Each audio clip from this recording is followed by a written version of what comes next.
Welcome students to EPG Pathshala. I am Dr. Subrat Kumar Acharya from Ravenshaw University, Cuttack, Odisha. Today we shall discuss an important module, that is Allahabad pillar inscription of Samudragupta of the paper Indian Epigraphy. First of all, we have to know the objectives of this module. The main objective of this module is to study the history and decipherment of Allahabad pillar inscription, to know the language, script and content of the inscription, and also to get an idea about the conquests and other achievements of the Gupta king Samudragupta as mentioned in the inscription. Now this inscription is the most important record regarding the history and achievements of King Samudragupta. It was first noticed in 1834. Originally it was set up at the ancient city of Kausambi or modern Kusam, some 28 miles away from Allahabad in Uttar Pradesh. It was brought to Allahabad either by Firoz Shah Tughlaq or by Akbar, and it is now located inside the Allahabad fort on the bank of river Ganges. Now we are taking a look at the two slides. On the left side you will find the pillar is there. This is the Ashokan pillar, and this pillar is a tapering pillar. Tapering means the diameter at the bottom is larger than the diameter at the top, and this is a monolithic pillar. It is built in one single stone, and this is a circular pillar and a polished pillar. These are the features of the Ashokan pillar, and on the surface of this circular pillar we find the inscriptions. The first inscription, as I told you, it was belonging to Ashoka, who installed this pillar. The second inscription, chronologically, it belonged to Samudragupta, and the third one was belonging to Jahangir in 1605 Common Era. Now this pillar, on the top of this pillar you can find a bell capital that is also designed in the shape of a bell or an inverted lotus. On the top of the capital you will find an abacus. It is a square abacus, and on the abacus you will find a number of sculptural embellishments in low relief, and on the top of the pillar you can find seating lion, and this is known as the lion capital. So a pillar has at least four components. One is the shaft, that is the longer part of the monolithic structure. Then there is the inverted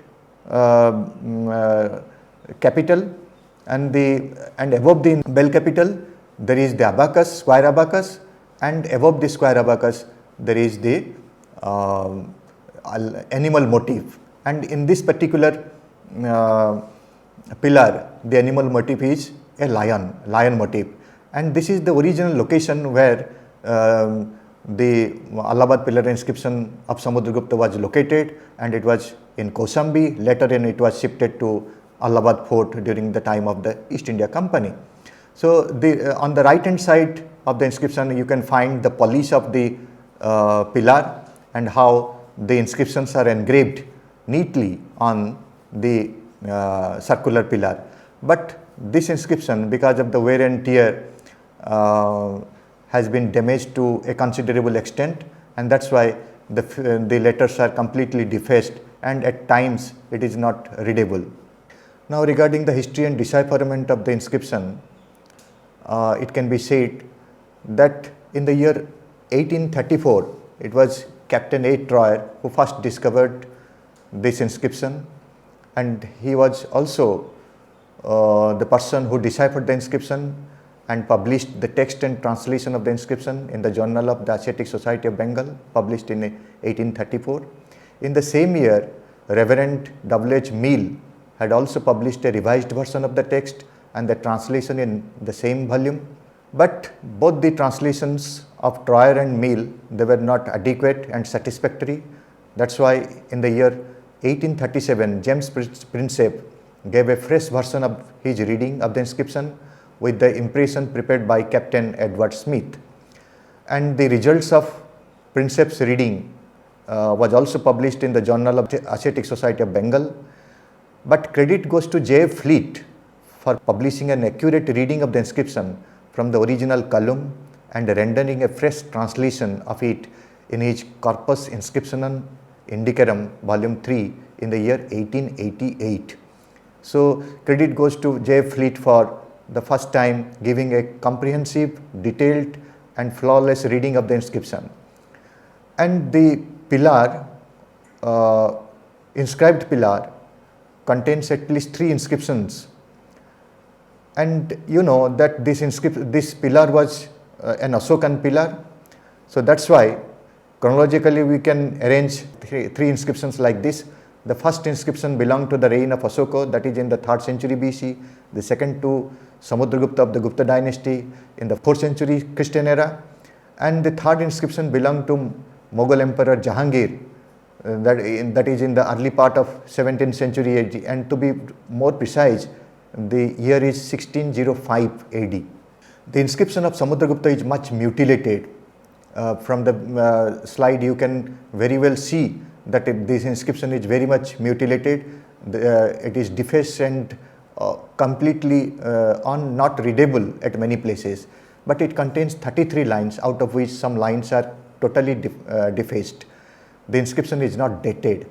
This is the inscription, photograph of the inscription, and here you can find how the letters are peeled up at different places, and that's why making the inscription quite, reading of the inscription quite impossible at many places, and that's why the reading is quite incomplete. Now coming to the language and script of the inscription, we can say that this inscription is written both in verse and prose. It is written partly in verse and partly in prose. The language is ornate Sanskrit and the script is letter Brahmi script, and some scholars point out that this script belonged to the Gupta script, and you can see the letter forms, the vowels, the consonants of the Gupta script as copied from the Allahabad pillar inscription.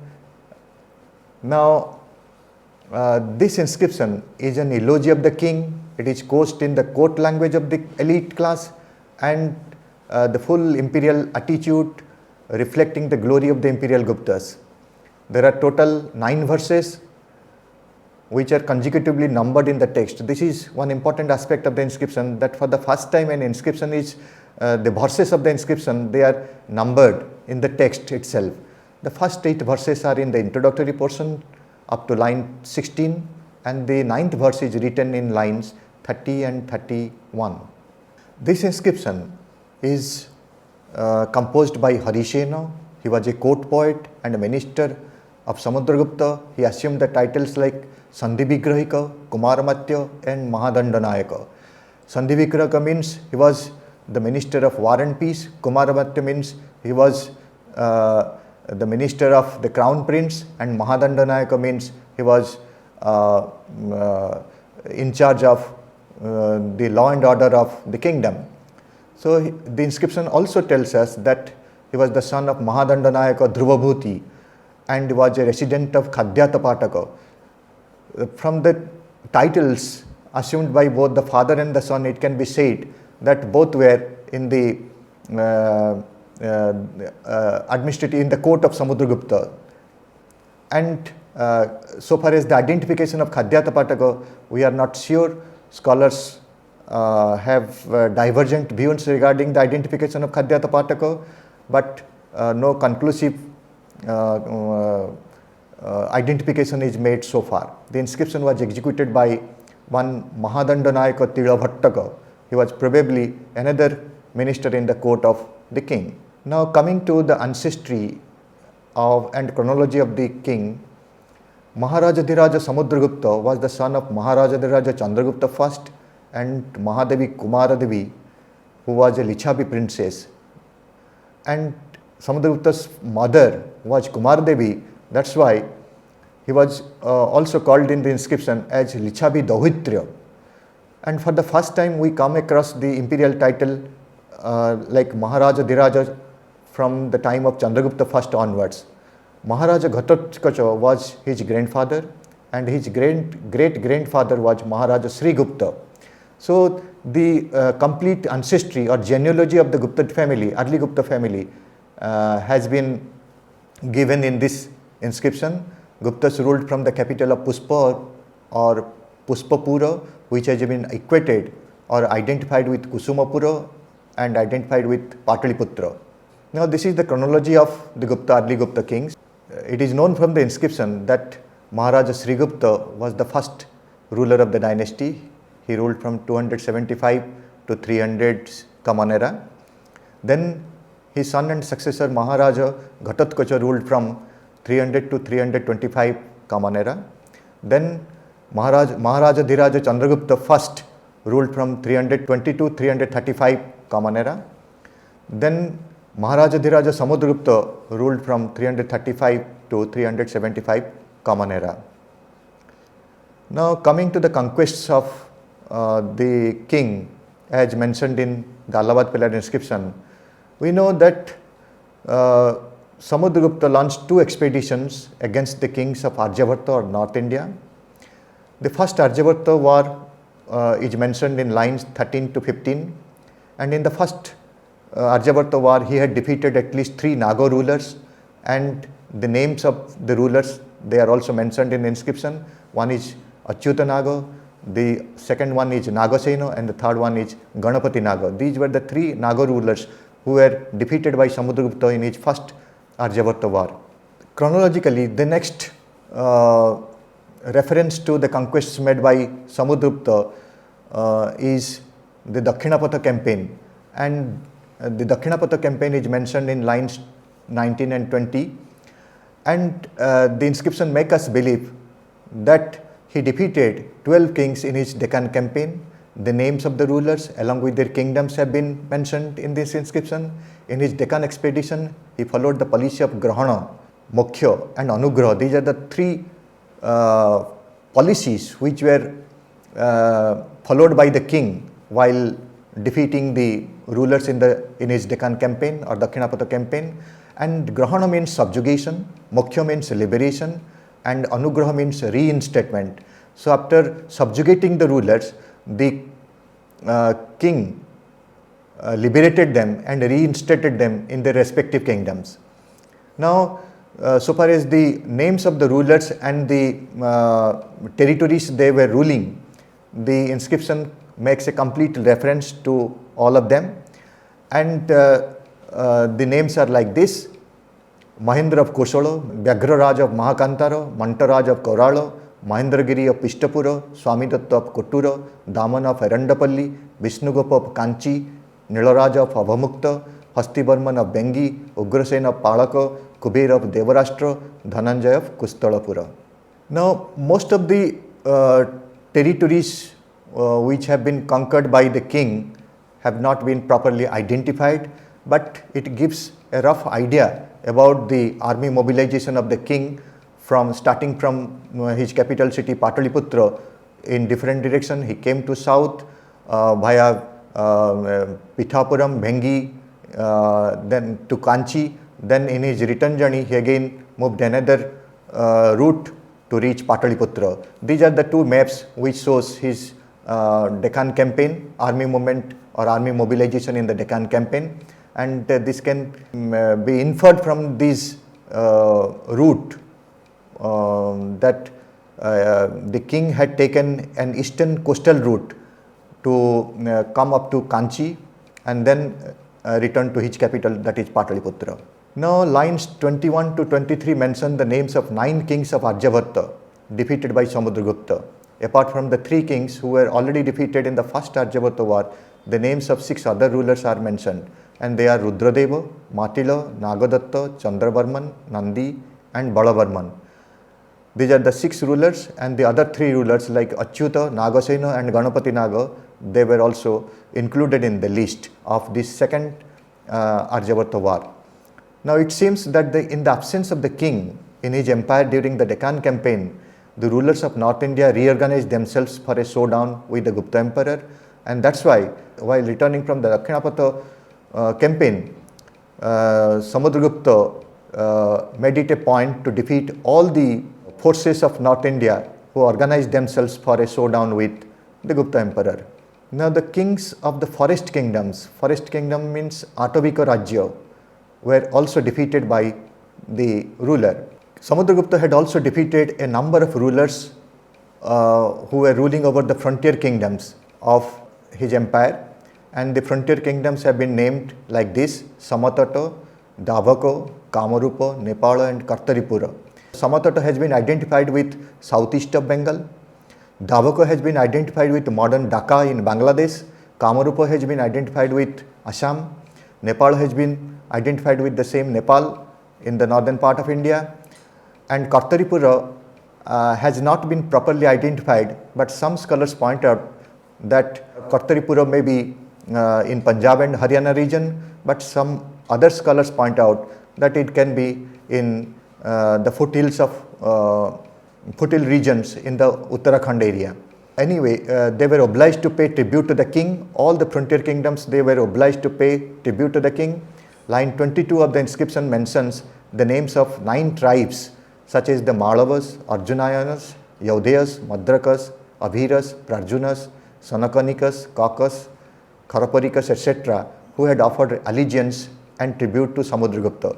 Most of these tribal kingdoms, Malavas, etc., they were ruling in the Rajputana and Punjab region, and they were also defeated by the king, offered allegiance and paid tribute to the king. Line 24 mentions the names of foreign kings who paid homage and offered allegiance to Samudragupta. Besides, they also offered their daughters in order to show him respect. Among the aligned powers, mention may be made of Daiviputra Sahi Sahanusai, Sakamurundas, Simhalas and Sarbadvipa Vasins. Daiviputra Sahi Sahanusai, it is referred to the Kushanas who were ruling in the northern part of India. The Sakamurundas were apparently the Sakas who were ruling in the Gujarat region, that is in the western part of India. The Sinhalas were the island people in the extreme southern part of India or in the island kingdom of Ceylon. And Sarbadvipa Basins were the rulers of all the islands or island kingdoms. They were defeated by Samudragupta.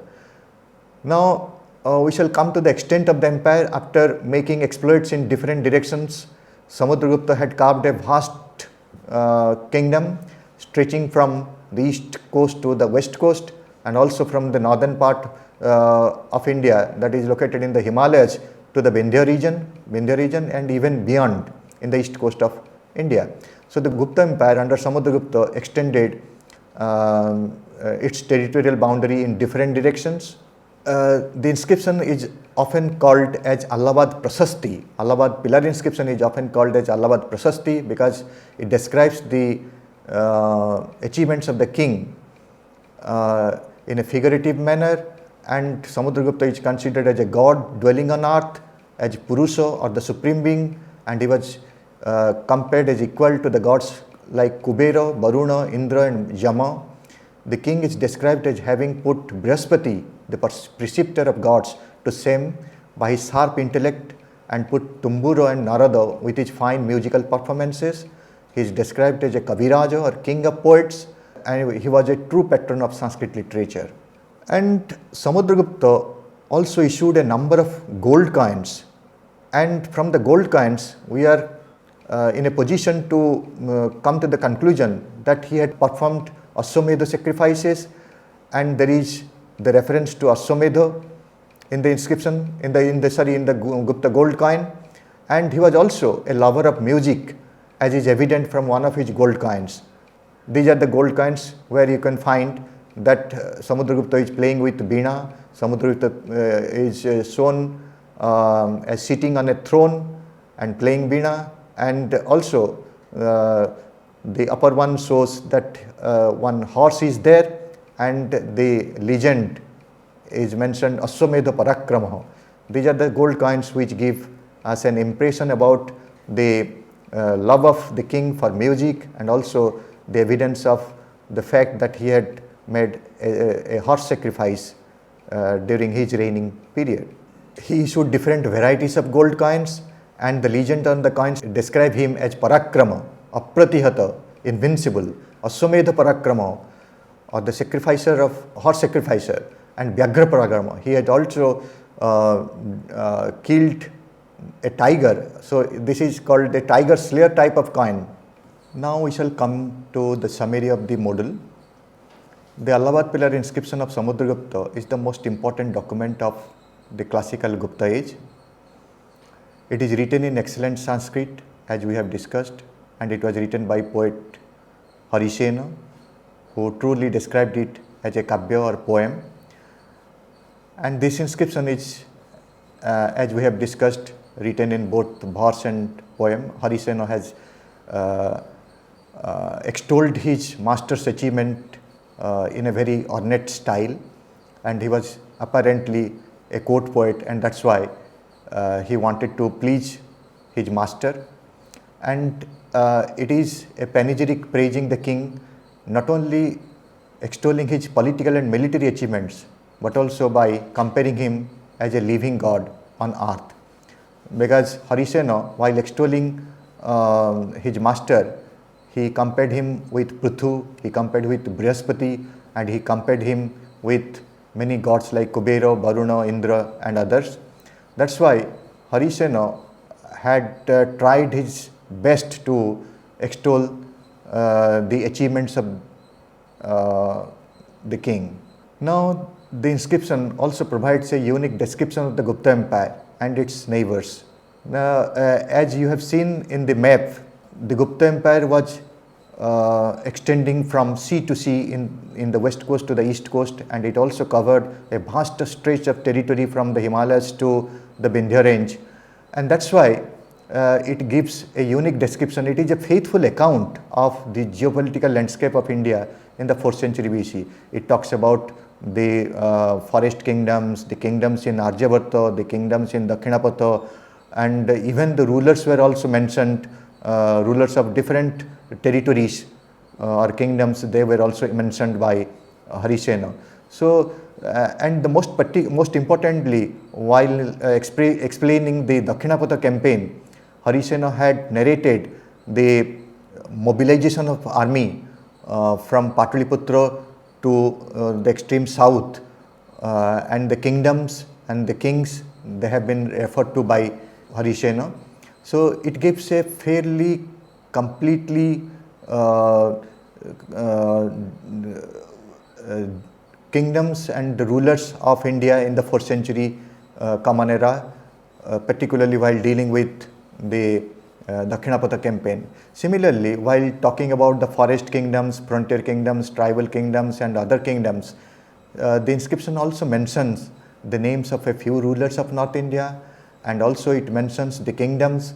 And it is interesting to know that Harisena had mentioned the frontier kingdoms like Samatata, Dabhako, Nepalo, Kamarupa, and Kartaripura.